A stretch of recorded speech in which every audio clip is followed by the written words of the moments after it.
It's got all your favourite characters from the Fellowship like Peter Jacksonski as the narrator, Carlo Ancelotti as Bilbov, Sam Whiskey, Russian Mr. Bean as Frodo, Aragonovich, Liam Neeson as Gandalf the Marxist, Gimli Chair, Golomin, Boromirovich, and Matt Damon as Matt Damon actually. Matt Damon! And of course, Lego Lady. No, seriously, they cast a girl as Legolas and she looks manlier than Orlando Bloom. And also, instead of the 9 Nazgul, they actually hired only 3 horses. So kinda like the 3 ships of Numenor in the Rings of Power.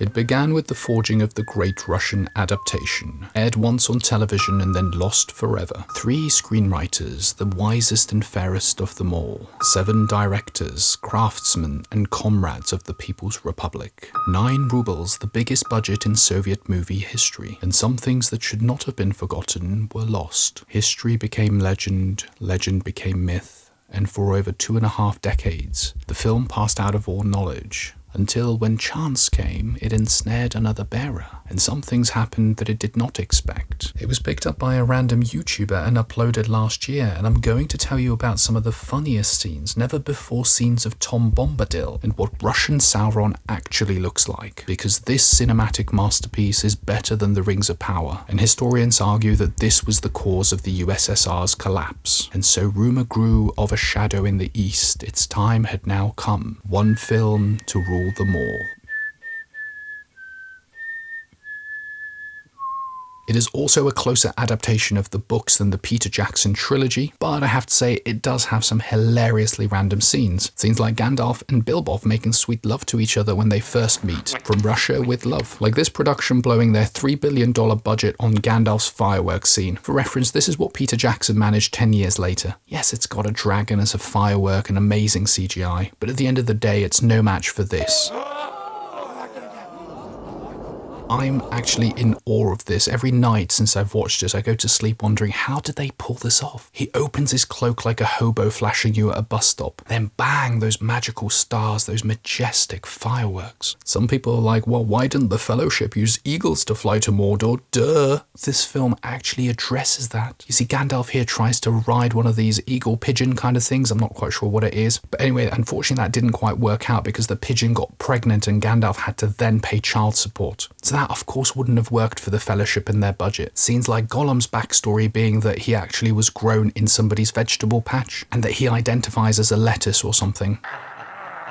He also weirdly likes to gargle. There's also a scene of Gandalf busting a cap in Gollum's ass and confronting him again. It's loyal to the law. He's all like, yo, you selling dope on my turf? Gollum is like, no chance, Gandalfski. I never dishonor a comrade like that. So Gandalf's like, where's the money, Lebowski? Where did you get the ring, Gollum? And he's all like, yo, it's my grandmother's, leave me alone. Then proceeds to scream and screech as he always does. Gandalf's like, dude, quit Stalin, get it? Stalin. And then he just kills him. The hobbits deciding to take inspiration from Teletubbies for their clothes while they're on the road, and actually they're probably freezing their balls off with these. It must be the whiskey that's keeping them warm. I love the part where Lego Lady is like, comrades, they're taking the hobbits to Stalingrad. They're taking the hobbits to Stalingrad. They're taking the hobbits to Stalingrad. Yeah, so that didn't actually happen. No, they didn't. But you can imagine what it'd be like if they did, right? Huh? There's also a poignant scene where Bilbo doesn't want to hand down the ring to Frodo, so Gandalf the Marxist does this.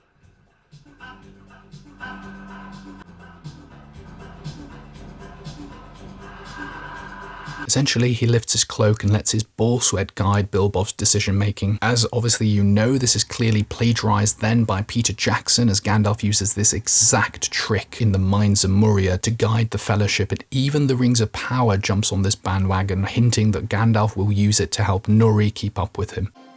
There's a sweet smell on the air this way. Always follow your nose.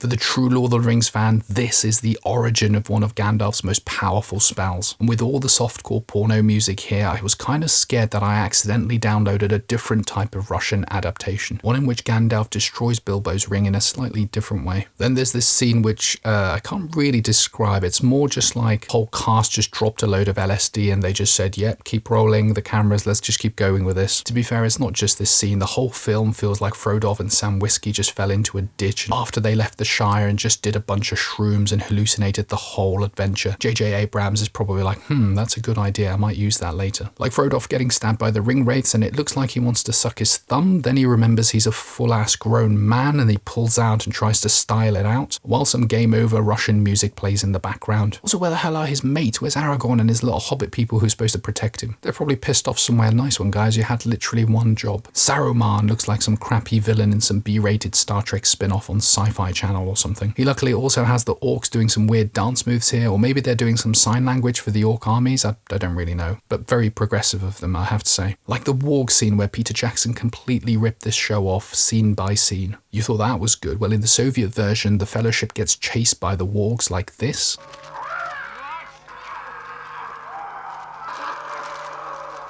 The similarities are just uncanny. I give them high marks for effort alone. Like this awkward scene where Boromir hugs Frodo and Mr. Bean is like, should I kiss him? I feel like I should kiss him. Maybe I should kiss him. I kind of feel in a kinky, funny kind of mood. Then he's like, no, Mr. Bean, be serious. This is Lord of the Rings. Even Aragorn looks at them like, dude, what the hell is going on here? This is weird. Just get a room, you two. Gimli barely features in this film, and when he does, he features as household furniture. No, seriously, the Fellowship use him as a table here. I have absolutely zero ideas why. Also, you can see Sacha Baron Cohen plagiarized this idea for the Bruno scene. How important is it for you to help other people? At some point, some elf fairy people arrive and start doing their snake charmer dance and music kind of thing. It's highly effective. One of the hobbits sees one of the elves take this bell out of her ass, and he's so distracted by it, I think he's trying to sniff it to see if it came out of her ass for real. Like Frodo trying to assert his manliness with Boromir by doing this to an apple.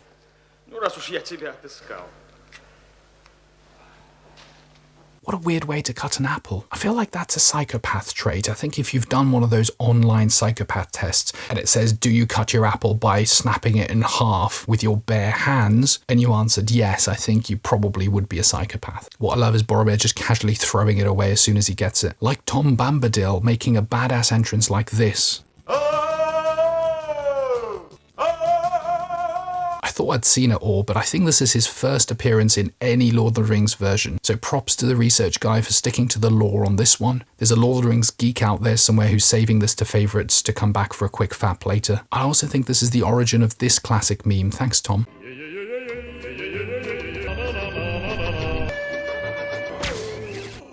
Then Tom seems to take them back to his house, and oh, did I mention that Tom is actually a giant compared to everybody else in this show? He also has a lady friend who he tries to fondle on camera multiple times. Looks like he's giving them food to fatten them up before devouring all the hobbits for second breakfast. And finally, the moment you've been waiting for. This is what we're used to seeing as Sauron.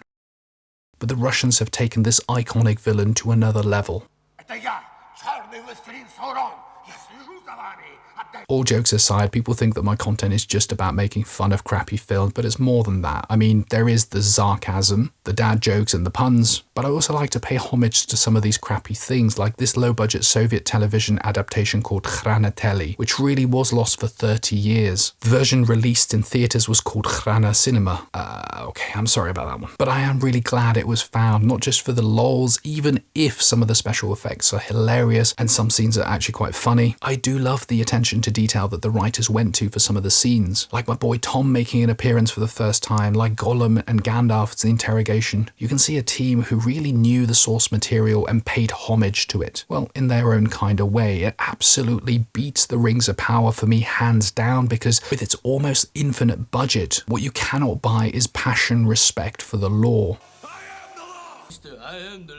And also, jokes about communism are just not funny unless everyone gets them. And remember, comrades, in Mother Russia, if you do not push the like, subscribe and bell, then they push you off the 11th floor of a building, accidentally of course. I was thinking of doing a full recap of this next week because I absolutely loved it. Drop me a comment with your best puns. In the meantime, feel free to revisit some of the Rings of Power recaps I've done, and I'm sorry I was rushing to all these puns in this one.